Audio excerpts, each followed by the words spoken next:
Modal verbs for obligation in first conditional sentences. Making your English more dynamic. Hello learners. Welcome to another exciting session on English grammar. Today we're diving into an essential topic. Modal verbs for obligation in the first conditional. Modal verbs give us so much power in our language, helping us to express various emotions, requests, permissions, and, of course, obligations. Combined with the first conditional, they can help you navigate various real and hypothetical situations. So, let's get started. Before we start, let's quickly recap. Modal verbs include words like must, should, can, could, may, might, will, would, and so on. These verbs help us modify the meaning of other verbs.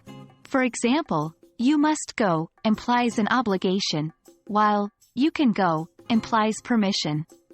The first conditional is a structure we use for probable or possible future events.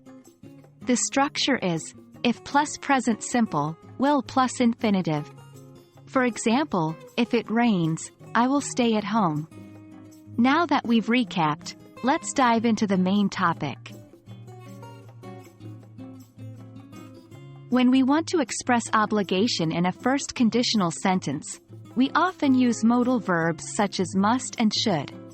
The strength of obligation varies depending on the modal verb used. Must expresses a stronger sense of obligation.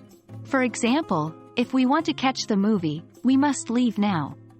Should expresses a weaker, more advice-like obligation. For example, if you want to improve your English, you should watch more videos like this one.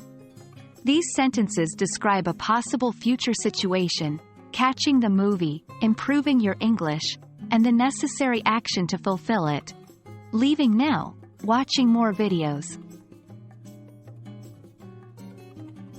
You can also use modal verbs for obligation in negative forms and questions in first conditional sentences. For negative forms, use must not or shouldn't. For example, if you want to stay healthy, you shouldn't eat junk food. In questions, the modal verb comes before the subject. For example, if I want to visit London, should I book in advance? Remember, practice is key to mastering this concept, so try to create your own sentences using these modal verbs in first conditional sentences. That's it for today's session, everyone. We hope this lesson on using modal verbs for obligation in the first conditional has been enlightening. Keep practicing, and soon, you'll find it easier to express obligations for different situations in English. If you have questions or want to share your example sentences, please drop them in the comments. We look forward to seeing your dynamic use of English. Until next time, happy learning!